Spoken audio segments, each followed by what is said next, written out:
This is Robert Clotworthy, and you are listening to Oak Island Plus, a discussion of Oak Island and other mysteries from around the world. Here are your hosts, James McQuiston, Oak Island theorist and author, along with John Hamels, PhD and historical researcher. Get the whole story right here, brought to you by Rabbit Hole Investigations.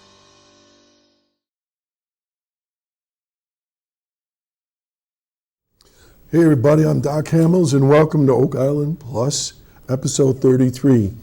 This has been an episode that's been a long time coming. As you know, Jim and I worked on a lot of research over the last several years, and this is sort of one of those pieces that's been on the back burner. Jim and I went through many different rabbit holes. We went through different aspects of the story of Oak Island, and we said this many times that this story is bigger than Oak Island. And that's why in the beginning here, the title that I used was Oak Island Plus, the story within the story for your consideration. So today, it's not going to be so much of a historical, high detail show that we've done in the past, but it's going to be more of a conversation of some things that I've discovered in the last several months, things that Jim and I have worked on that's going to tie it hopefully all together for you for your consideration. When you're doing this kind of work, it's a lot of work. And Jim constantly was researching. He was constantly contacting me. We were constantly going back and forth, considering, is this true? Is it something that we should consider? Should we follow up on it? And so I just want to say that anytime you're doing this kind of work, it's hard work, it's fun work, but it's tough work because you're constantly getting new information. You have to weigh it, you have to double check things, and so on. So right now I just want to do a little shout out, and this isn't a complete list, but to the other researchers and authors, and you know who you are, I'm just going to use your first names, but Jake, these folks all contacted me for the most part when Jim passed and lent support. John, you know who you are, Core, Scott, Art, Carmen, Laird. These guys are always doing this work, all the time, and they've written books, they've done research of their own, they've been on the TV show. And so today what I want to do is just complete the, I don't know how you want to put this, the story that Jim started years ago about the Knight's Bayonet, and then add the other components that we'll be talking about here shortly. So I want to start out with you in that watching 13 seasons of Oak Island, we used to always see the Knights Templars, and Jim and I would just sort of like raise our eyebrows and think, well, a lot of this is just story. These are legends. And over time, the research that these gentlemen and others have done is starting to creep up in the story of Oak Island. So we were very skeptical about Templars being involved. And I have to say, after today's show, I hope that you will understand the way I understood it. And Jim and I both were inching up to it, but we weren't quite there yet. But I think I'm there. That the Templars were, in fact, involved with the story of especially Nova Scotia as a whole in North America. And that the work that we did, that Jim started,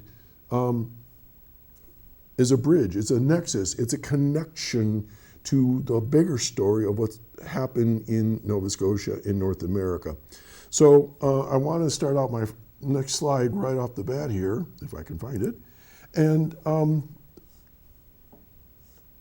the Journals of Prince Henry Sinclair, all right? If you're not familiar with this is a book that was written by Diana Muir back in 2019. And it was scrutinized pretty good, I believe, from what I've read and heard. And people are saying, what's the veracity of this? And, how's this possible? And so forth. And the body of work that's now grown around this topic is increased significantly. So this was one of those things that Jim and I just kind of put to the back burner. But then we did an interview with Scott Walter back in August 2024. And in that interview, Scott has sent us a manuscript that was redacted with a lot of names and things like that in a book that he had. And he sent me this book, and I bought it later on, that he did what his book was called The Greatest Templar Tale Never Told, and it was written last year. All right, so going back to Diana Muir's book, he based a lot of this book on her work. And the books basically are talking and reporting the journals of Henry Sinclair, his descendants, and the Weems families that were connected in coming to North America to do some special things. And we're going to talk about that here in a little bit. All right, so I contacted Diana myself because Scott had taken her work, put it into his book, and then added some comments and so forth, and he went off on some other tangents. So Diana was very, very generous with information, and I've never met her, but she was, we emailed and we have messaged each other over the last 6-8 months, and she answered some questions very freely for me so that I could take things to the next step with our research. All right, so in my notes here on my slide, it says, what was the purpose of all this? Why was Henry Sinclair and all these guys coming to North America, according to the journals now of that Diana Muir was talking about? So the whole thing was to secure resources for a new world in a variety of hidden places with markers while protected by the local indigenous tribes, all right? And we're going to talk a little bit about something called the Covenant of 10 plus families or clans. Now keep in mind, these were Scottish people. These were Scottish Templars, and y'all have heard the story where when they began to persecute and close down the Knights Templar, on Black Friday and all that, that a lot of them fled to Scotland. Well, a lot of them were Scottish Templars, and from what I can tell from the journals, there was treasure, and they moved it to North America for safekeeping for future purpose. I'm going to talk in generalities. Jim's not here for all the detail, as he always did, so I'm going to just try to explain things the best I can as we go along. So this next slide, I think, is where I want to start. All right, so this is Jim and my big picture over time. And we found that even Rick Lagina started using this phrase, that the story of Oak Island was a story of a multi-generational conspiracy of elites. When you do the research that we did, there was about a dozen or more families that intermarried over centuries. They were all connected. They all knew each other. They were powerhouses in their communities. They were the Roosevelts and the Kennedys of their day, all right? So here's the connection as I see it now. You had Henry Sinclair and the Templars back in the 1390s going to North America and journaling all these voyages and what they were doing. And this is in Diana's book, and then Scott Walter repeats it in his book and then extends it a bit. And then if you slide down to the Covenant families, this was a subgroup of families that were part of this agreement to protect, to keep things secret, okay, that were Templar families. Jim and I spent 2 days, as the story goes, a Meader's restaurant, taking down notes and creating family trees, where the next box, the Knights Baronet, that were the Scottish knights that founded Nova Scotia, we could track so many of them, and especially these Covenant families, to the Knights Templars and in their family lineage. Okay, the Knights Baronet themselves were from the 1620s, and we'll talk a little bit about that here in a bit. And then from the Knights Baronet, came the Freemasons in 1634 in Edinburgh Lodge, where the first three non-operative or first three Freemasons, the non-Masons, were initiated into that lodge, and were was the beginning of the Masonic movement in Scotland, and then it spread throughout Europe and the world thereafter. But all of these boxes are connected to the story of this multi-generational conspiracy to bring resources, bring treasure to North America for safekeeping for future use. Okay?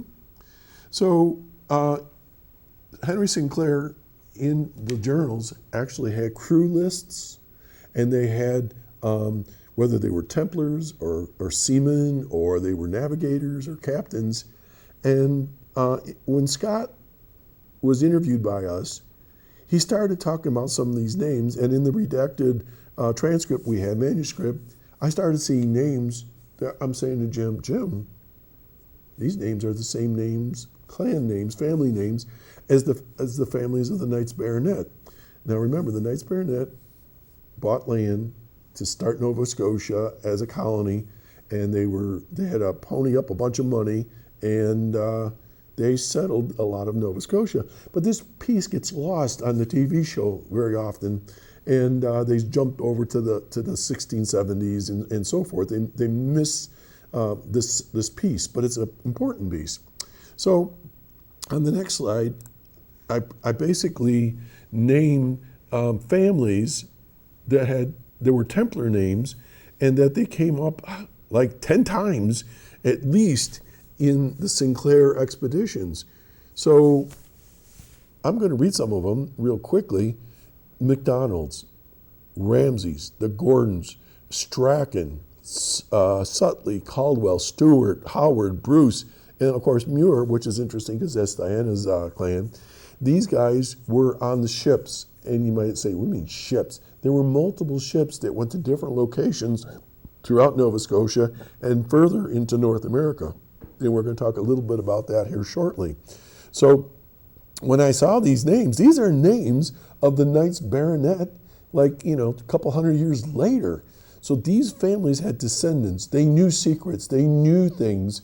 And this Covenant family group knew about these deposits in North America, whether it was gold or manuscripts or who knows, from Jerusalem or stolen treasure that we talked about, the Strachan theft that he stole from George Keith, and it was millions and billions of dollars. So there was lots of stuff going on, all right, and possible treasures that were being deposited. All the while, throughout time, the father of the clan would then tell the son, here's the journal that we've kept, and now it's your turn to go visit these sites in Nova Scotia, in North America, for safekeeping, and talk with the indigenous people to make sure it's still there. And they had signs, and they had special markers and so forth, and you'll read about these. I'm not going to go in great detail. If you want to dig deep, you got to get the books, because when I started thinking about how I was going to talk about this with you, it could fill this room, and there's just never enough time to do it all. So I've boiled it down as a conversation for you to follow if you want to. So these are the names that are in common right off the bat with our Knights Templars. Okay, let's see what our next slide looks like here. Okay, so then I mentioned the Covenant families back on that grid, all right? So according to Diana, there was 12 families, and I think I've got about 10 of them here because we're not sure on a couple of them, and she wasn't sure on the 11th and 12th one, and one family was listed, but then they didn't, we couldn't find too much about them. So basically, I'm just going to refer to this a little bit here. The 12 families of the Covenant primarily appear in speculative historical theories. So this is right off the internet, and the fun thing was, it was proposed by researchers like James McQuiston. This is right off the internet. So I'm going like, this is about Jim. And according to these theories, a group of 12 noble families, many of whom were baronets of Nova Scotia or the Knights Baronet, were part of a secret covenant to protect or hide valuable relics such as the Knights Templar treasure or the Leon treasure in Nova Scotia following the 1632 Treaty of Saint-Germain-en-Laye. All right. So while McQuiston focuses on Sinclair and the Alexander families, the broader list of families he associates with early Nova Scotia colonization and their secret endeavors includes, now here's some more families. Alexander. Now, Sir William Alexander was the one that actually founded Nova Scotia and had the rights and the patent from the kings to do this, all right? So he was founding the Scottish colony, especially at Port Royal. Then you had the Sinclairs. Now remember, we just mentioned Henry Sinclair back in 1395, and that, well, he's often linked to Prince Henry Sinclair in legend, and claiming he was related and researched the North America in 1398. Now these are names that were in the 1620s. Then we got the Douglas, a powerful border clan, ties with early Protestant movement, okay?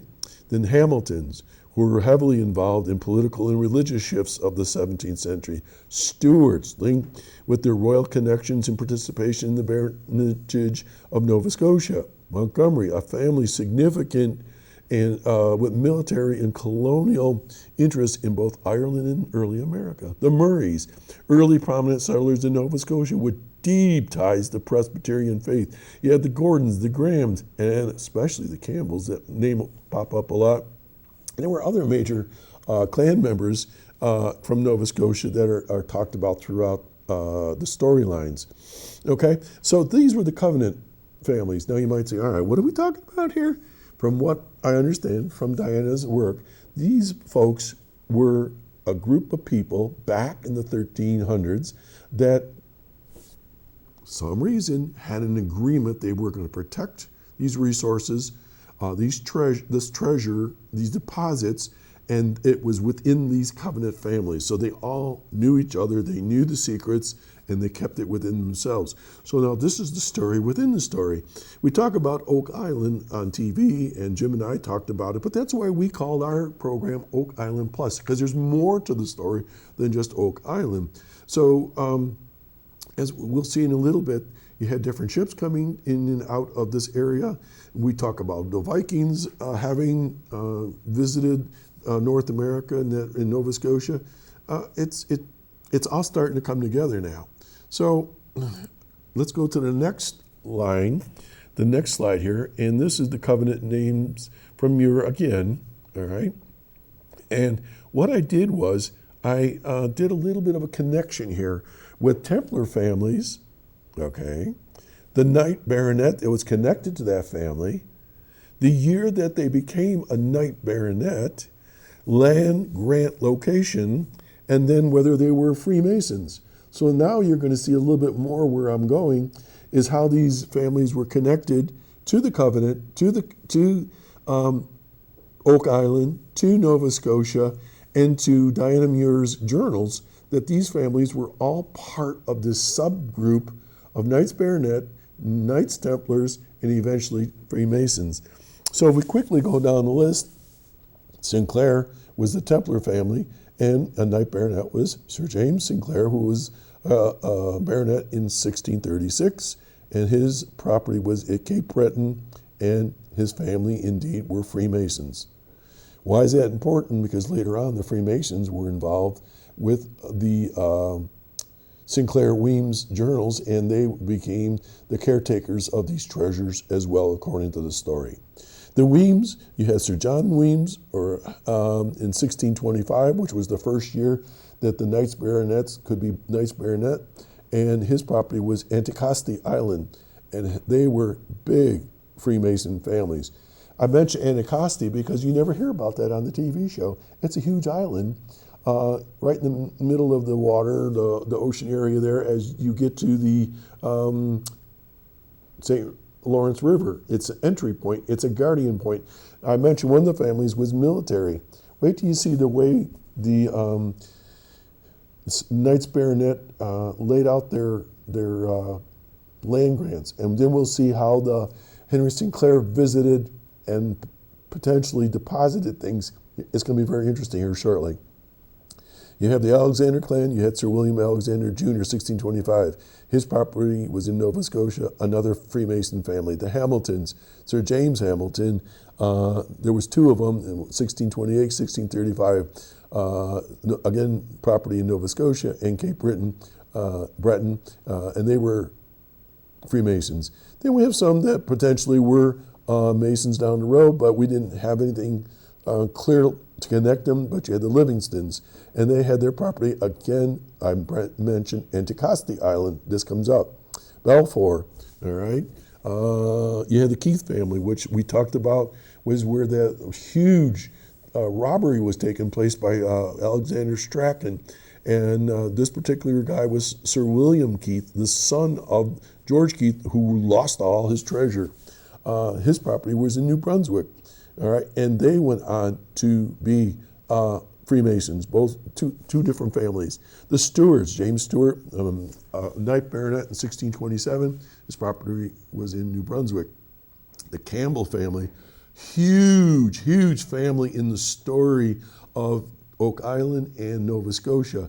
They were famous navigators. In fact, one of the captains in Templar Knights was a Campbell in the 1390s, and now here we see them again being Knights Baronet in 1625 and 27, and their properties being in Anticosti Island, and again became Freemasons. Then we have this Ruthven individual, and that's a story unto itself. I just left question marks there because I could not spend the time to research all this, but that was a Covenant family name. Halberton, Sir James Halberton in 1628 was a Knight Baronet, and again, property in Anticosti. And then Forrester was a Templar name, and then we have the Templar family at Casterphine, and in 1625, early Knight Baronet, and his property was in Nova Scotia, and we found Freemason connections in Halifax, and Halifax is a huge Masonic area and lodges there. So why this screen? This shows you the example of Knights Baronet who had Templar families that were involved with Henry Sinclair, that they then had properties in and around Oak Island, and then their families became Freemasons. Okay? See the connections that we're making here?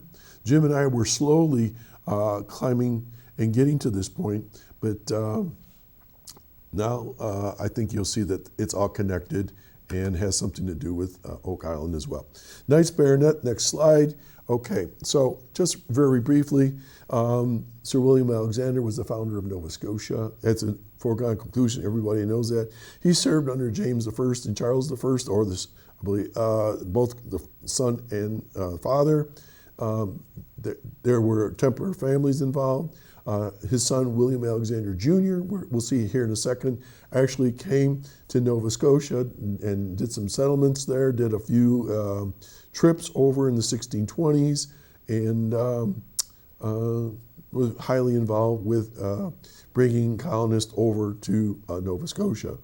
I mentioned Alexander Strachan, who stole all this treasure from George Keith, who was the Marshal of Scotland at the time. He became a Knight Baronet, and in time became one of the first three Freemasons in 1634. The Knights Baronet, there was well over 100 of these investors that were investing in Nova Scotia and Cape Breton, Newfoundland, Quebec, and so forth, and we'll see some maps here in a minute. The general purpose of the Knights Baronet was to colonize New Scotland, okay, or in Latin, Nova Scotia. They were also to secure Nova Scotia and the strategic St. Lawrence River at, here it comes again, Anticosti. We'll see this again. I posed the question, again for your consideration, was there a hidden purpose within the Knights Baronet? Covenant of 10 families or clans were within the Knights Baronet circle, all right? I feel strongly that there's circumstantial evidence that the Knights Baronet was an extension of the Sinclair and Weems group, and that they were the ones that were tracking treasure in Nova Scotia, Oak Island, and so on. And then, as I said, eventually their families became Freemasons and they took over from there. You might say, this is a bunch of hooey. Read the books, look at the names, look at the history, and watch when we get to the maps here shortly. All right, now, this is a long, long list, and I'm not going to read them all, of the Knights Baronet, the investors that William Alexander encouraged to come to North America to found Nova Scotia, okay, and the general area. But these are all the names of the Knights Baronet, and many of them having links to the Knights Templar and to the Freemasons down the road. These all had properties at Anticosti Island, and I'll show you a map of them here shortly. All right, but you see the Campbells, the Wemyses, the Cunningham was a big name there, Campbell big time. All right, and in the next slide you'll see some more. All right, these were all the same island. More Campbells, Murrays, Nicholsons, Sinclairs again, Gordons, and Weems again. All right, was the overseer of this island. All right, so what's going on? Well, I mentioned the Freemasons. All right, so it's a long story why the Freemasons became the Freemasons, but we know that at the time there was an interest in the Masonic lodges. Now I'm talking about stonemasons now, and that they wanted to get in. The king and William Alexander wanted to have some input of what was going on at that point in time. And so William Alexander Jr., Anthony Alexander and Alexander Strachan were the first three Freemasons in that particular lodge. Now, we have a slide that talks about William Alexander the Younger. So this would be the son of William Alexander. He first set sail for the territory of New Scotland in May of 1627 on a privateering expedition. That's where they're going to, take other ships and stuff. While his famous voyage to establish a permanent colony occurred in 1629, his early maritime activities in the region included the following. All right, so in 1627, he was trying to privateer things. He was knighted 2 months prior, and this younger Alexander commanded the larger of two ships his father had prepared for the colony, and then returned to Scotland in June of 27 with a captured French prize ship. Then in 1628, he sets out again with two ships bound for Newfoundland, the St. Lawrence River in Nova Scotia. During his trip, it was believed that he had left a small band of people there over the winter, approximately 70 sailors at Gaspé. 1629, he founded Charles Fort. In the spring of 1629, he led a fleet of 4 vessels and roughly 70 colonists to establish the first major Scottish settlement. They arrived at Port Royal in July, and where they built Charles Fort. Alexander remained at the settlement through the first winter of 1629 through 30, during which 30 of the 70 settlers unfortunately died from disease. All right, and Jim and I both felt strongly, and there are others that feel the same, that perhaps he also built the I guess you'd say, estate or mansion at New Ross, and that's also up for speculation, but that's another day. But you can look up on our YouTube site for Oak Island Plus, and you can look up New Ross, and we talk about the possibilities that William Alexander had formed that particular area as well. So William Alexander Jr. is the guy that went and he sailed on behalf of his father. So the next slide is the Freemasons of Scotland, and we talked about them briefly, and I mentioned those 3 gentlemen. They were involved with the stonemasons, and now they started to spread these other families to the Freemasons, and then it's just spread throughout the world. These masons were not stonemasons, they were more ceremonial, and we said that many Scottish families had ties to the Knights Baronet, like we said up above. They had high ideals. Masons looked for a better life and do good in the world for their fellow man. But was there a hidden purpose at that time for the Freemasons to retrieve resources at the right time to create a better world? And we hear about this in the works of Francis Bacon, William Alexander, and again, were these Freemasons connected to the Covenant families? The names line up, the names connect Templars, Knights Baronet, Covenant families, and Freemasons. Okay? As we're moving along, I decided I would try to boil things down. So what I did was I took the books of Diana Muir and Scott Walter, and I boiled it down for us so that we can see just how much in common did these families, these clans have. So this is really kind of stunning when you look at it from at least our perspective, all right? 53 known Knights Baronet had direct connections to Knights Templar. 53 known families, all right? 41 Knights Baronet had a Templar and Freemason connection over time. Jim and I researched this to death. 23 Knights Baronet appear to have been Freemasons themselves over time. 11 Knights Baronet had familial or surname connections to lot ownership ready on Oak Island. 11 Knights Baronet had connection to Oak Island. 24 Knights Baronet had familial or surname connection to Freemasons in Halifax during the 1820s and 30s. These families just kept on going over time. 69 individuals who shared the same surname as Knights Baronet served as Grand Officers in the Scottish Grand Lodge of Freemasons from 1736 to 1858. These families hung around. They married, they intermarried, they stuck around, they moved around. They were there for the long haul. And this is the story within the story that isn't being told. 10 of those individuals who shared the same surname as the Knights Baronet served as Grand Masters of the Scottish Grand Lodge of Freemasons from 1726 to 1858. It really gets no higher than this, and one has to be very well connected to be a Grand Master back in those days, even to this day. To be a Grand Master of New York State, you have to have worked your way up through many offices and so forth. And back in those days, to be a Grand Master of a Scottish lodge was a big deal. So I hope you're getting to see what I'm getting at, is that these families are connected, there's a story within the story, and there's a group within the group that has something to do with the story of Oak Island. All right, let's continue on. So, excuse me. On this next slide, I talk about strategic locations. Let me get a sip here, my voice is going. Pretty simple map. Nova Scotia, Prince Edward Island, and then a little above that, Anticosti Island. You see, it is right in the doorway of the St. Lawrence Seaway.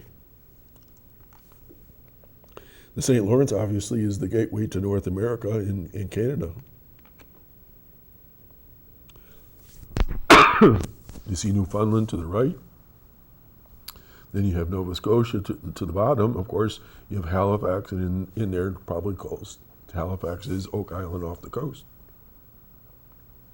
All right, so it sort of looks like a circle if you think about it. All right, now this next one is very telling. Here we go. Now, this is a map of Knights Baronet and their land contracts. All right, I highlighted them in yellow. Remember the map I just showed you? All right, towards the north you have Quebec, Anticosti Island, and you see there are little boxes. Each one of those was a land grant. The Knights Baronet were controlling the St. Lawrence. Remember I mentioned there were some military families, especially I mentioned the Campbells. Then you see Nova Scotia, down by Halifax and over in the western tip there. If you're controlling the southern tip of Nova Scotia, you're also controlling the waterways of the Bay of Fundy. Now look above the Bay of Fundy, in New Brunswick, there's a bunch of Knight Baronet patents there. They're controlling the waterways. The Scottish were navigators. They were seafarers. Look over in Cape Breton. They had a bunch of land patents there. These weren't just by accident. They can't be, all right? They strategically placed these families to control that whole Nova Scotia area and the entry into North America. All right, now, if you go back and look at the journals from Diana Muir and the comments from Scott Walter, all right, they talk about the ships, and there were a number of them that came to North America, to Nova Scotia, and so on, and they sailed into this area. This next map is just that. Now, I know it's a little dark, but just if you can see some of the arrows. You see some arrows by Cape Breton, you see some over in Nova Scotia, and so forth, all right? In the book, they're talking about these ships coming into those different areas. Now, if you think about what I just highlighted, you got the areas where the Knights Baronets settled their properties all along Nova Scotia, Cape Breton, and so forth. They're very similar to where Henry Sinclair sailed with his ships, all right? And according to the storylines, in these areas, they would deposit or left something there, and they would meet with the natives, the Mi'kmaq perhaps, and they would make sure over generation after generation that these treasures were still there. So these are just some of the highlights that are mentioned in the book. They gave some of the latitudes and longitude, but mostly latitude. And I checked in with Scott about some of these islands and some of these areas. And in fact, they were very similar to the islands of today and so forth. Let's go to the next map. So then later on, we see that the next generations will come in, and they were visiting other places, okay, similar to the ones that we saw. Like there's the Isle of White Stag, all right? Then you have Deer Island, and you got Dove and so forth. But then put your eyes up north, Anticosti. These are the journeys of these ships came in later on in the 1600s, the 1500s, whatever, and these are documented in these journals. Think about in the yellow, Knights Baronet lands. Anticosti was a huge area that the Covenant families were coming back to over and over again to either supply their ships or for a strategic place to leave a ship and then use smaller boats to go inland and so forth. You see them down in below Nova Scotia, in and out of those islands. Again, look how close they are to the Knights Baronet lands. So, boil it all down. According to what the books are saying from the journals of Henry Sinclair and the Weems family, they were visiting the same areas that later on the Knights Baronet bought lands in and then revisited. So these most likely are where these caches of treasure and so forth were buried, and the books talk about some of those things, all right? Again, I can't prove this. I'm telling the story for your consideration, and someone perhaps someday will go back and go deeper into these things, but my job was to connect the Knights Baronet to Henry Sinclair and the Templars, and then so forth. All right, the next slide is just a quick one, and I'm puzzled by this because look how many Knights Baronet patents there are, little colonies, little boxes. Each one of those is a separate little area of so many acres of land that these Knights Baronet bought, and those arrows indicate that's also where these families, the Covenant families of Sinclair and Weems, came back and visited Anticosti Island. So Oak Island Plus, what we did was this is the bigger story. Anticosti has a story within the story and involves Oak Island because it was part of all of these journeys that these people took. And whether or not they left something at Oak Island, I don't know. But there's a high probability there was something there at one time. Okay, I'll go that far. And everybody's cheering now and say, we told you so. I'm guessing, don't know. But the journals certainly indicate that there was the possibility that there were caches of things in that general area, and they visited these places over and over again over generations. All right, so the next slide is where Jim and I always got to. I'd say to Jim, so what? So what? No coincidence in our minds. All right, so you had the Scottish Templars that wanted the New World in 1395. They visited in 1398. They visited. They were here before that as well. These guys were navigators. They were seafarers. It's not like a big deal that they were sailing in this area. So they could very well have had maps and passed things down word of mouth of where the different islands were and so forth and how to get in and out of there. During the 1620s, we talked about William Alexander forming the Knights Baronet. And there's his picture there to the right. He was looking for a better world, trade control, things in Scotland. They were using up all their natural resources. There was illness and people were just overpopulated and stuff. And he was looking to have more of a utopia of Nova Scotia. That was going to be his new world. And then, of course, his contemporary, Sir Francis Bacon, was pictured below that. He had his whole concept of New Atlantis. I am not going to tell you that I am an expert on Francis Bacon, but I can tell you this. Francis Bacon and Will Alexander knew each other. They I'm sure, talked. They served the same kings. And they had similar goals as far as establishing a new world, a better world, a higher form, and I'll talk a little bit about that in a second. You have Scotch Templars, the Knights Baronet, the Freemasons, okay, that were looking for a better life. And then you also have the Covenant of Families. And they're the same Templar names on ship manifests based on the journals that we have from Diana Muir. They're the same as the Knights Baronet clans, and then the same early Freemasons who became Grand Masters of Freemasons, including North America. The Weem family is prominent in North America, and Scott Walter takes that to the next level, and they're also journaled in Diana Muir's journals that over time these Scots came to North America and into the 13 colonies, and these names are still prevalent, and they were Freemasons. I did a definition basically of what is a covenant.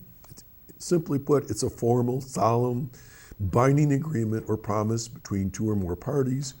While it's similar to a contract, it usually carries a deeper level of commitment or often spiritual, social, or a personal connection. Historically, the Covenanters in the 17th century of Scotland were relevant to the Alexander family era. We're a group that signed the National Covenant to protect their religious practices against the king's interference. There was a lot going on back in those days. It's just not a simple matter of, we got some gold, we're going to take it over to North America and we're going to dump it there and for safekeeping, and someday we'll go back and get it.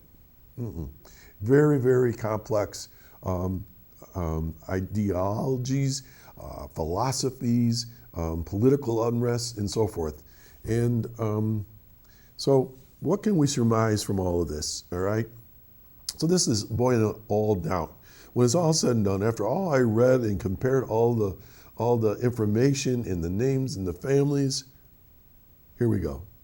Muir points out from the journals that a variety of treasure items were brought to North America by Henry Sinclair and other Scottish Templars and placed in several caches in a variety of places, and Walter, in his book and work, supports this. In the journals, there's actually a description of what there were. Coins, perhaps golden crosses, silver, manuscripts, things like deeds maybe, all right? Again, I can't prove this. I don't know if this is still there. From what the journals tell, back in before the Revolutionary War, members of the Freemasons and the Covenant families went and got the treasures and brought them back. That's another story. So what else can we surmise? Many of the members of the Sinclair expeditions were ancestors of the Knights Baronet families. Many families of the Covenant were from the first batch of Knights Baronet in the 1620s. All right, they were the first baronets. Interesting. Many Knights Baronet became Freemasons over time. Freemasons have been involved with bringing the buried treasure to the colonies, according to Muir and Walter, what I was just saying. Oak Island is only a part of the bigger story. We focus on the TV show all the time. It's part of the story, and I encourage people on both sides of the water to look at the bigger picture, because Alexander and I believe Bacon had interest in colonies in America, down into the Maryland and Virginia and those areas, all right? This was a bigger project than just Nova Scotia, all right? Many of the locations that Sinclair deposited treasure were either the same or close to the land grants that were purchased by the Knights Baronet. Not a coincidence, I don't think. The indigenous people were part of the Covenant. And why I bring this up is because in the journals you'll hear about various Indian tribes and their chiefs and Indian guides and some female guides, and they take the Scottish Templars to these locations, and later on the Knights Baronet involvement, and then the Freemasons going back. And this has been a long-term agreement with the native population in this area with these families of the Covenant. The lives of William Alexander Sr. and Francis Bacon were intertwined, including the Virginia Company, which aimed to establish settlements in North America. They were contemporaries, as I mentioned. A lot was going on behind the scenes of the colonization of North America. Religion, taxes, enlightenment, scientific methodology was Bacon's area, philosophy, mysticism. Jake Roberts and I have been in touch with each other over time, and there's hidden numbers, hidden symbols in paintings and how they set up their towns and villages. This is really deep stuff. Lots of politics that was going on, unrest. People were being beheaded and jailed, and conspiracies, and nobody could trust anybody at the time. Lack of resources. They were cutting down all the trees and stuff in Scotland. Power struggles, even within families.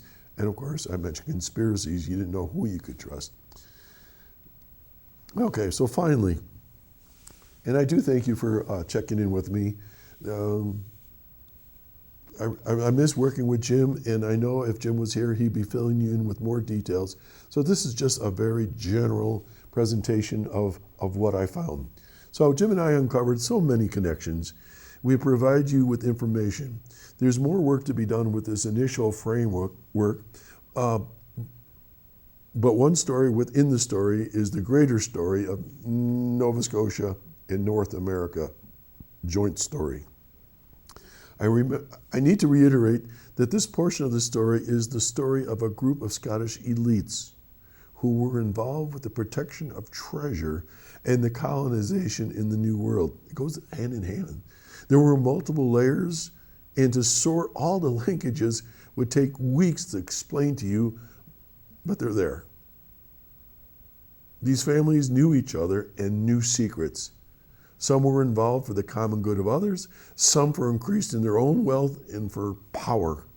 The Oak Island TV show has opened up a fascinating story that has never been completely told.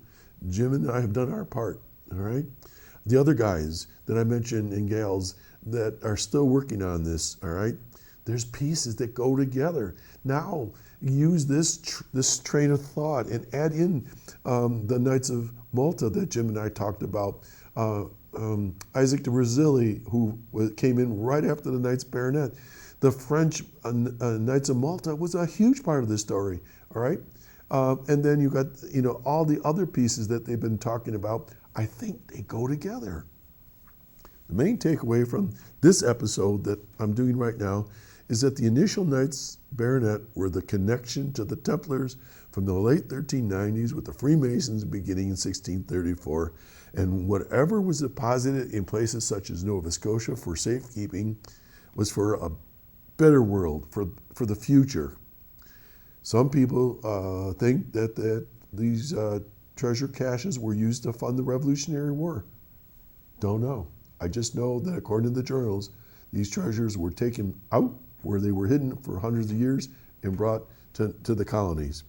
Work needs to be done to learn of the Mi'kmaq involvement that I mentioned earlier and their willingness to protect the caches of treasure over so many generations of Scots. Why did these folks want to do this? There must have been something else going on. I do know that the Scots intermarried. I do know they had a great relationship with the Scots over time, but this is deep. And so I hope that perhaps maybe I can find out more on this and maybe I'll be back to you on it. I don't know. But I think that the Mi'kmaq needs to be researched and brought to light because theirs is oral tradition and very little of it is written. I want to do special thanks to Diana Muir for sharing her knowledge and information regarding the Sinclair Weems journals. And of course, Scott Walter, who grabbed our attention 2 years ago. That's on our YouTube channel. And I'm pleased to announce that there's over 20,000 views of that single episode alone. So I know that it's a hot topic. Scott has been very gracious and talked to me personally over the phone about certain aspects of this story. And I know he's gone off in some other directions, but I'm just giving you the bones of the story. Okay? And I encourage you to revisit our videos on YouTube and Facebook page. You can look up Oak Island Plus and read the many, many books of James McQuiston. You can find them on Amazon. He advertises them on our websites and so forth. So I don't know where we're going next. This may be the end. I'm not sure. But I've certainly enjoyed researching this project of Nova Scotia and Oak Island. I hope that you get a sense that this isn't just a rambling of a bunch of things, but there really is a story within the story for your consideration. I know many of my friends that I mentioned earlier that have reached out to me since Jim passed, they're going to pick up this a little bit, but the story needs to be told. And again, I think we need to get back to the Mi'kmaq and find out what their research is all about and why they were involved. So I'm going to sign off now. Please check out our work, and I think the work stands. I think you're going to find over on the YouTube episodes, there's over 30 there, that the research we did stands and that you can use it and feel confident that it's correct. So I'm going to sign off for myself and Jim McQuiston, who I know is looking over my shoulder right now. So be well and enjoy the research and continue to watch the TV show. I think we'll have more fun. I will be doing the same. Goodbye now.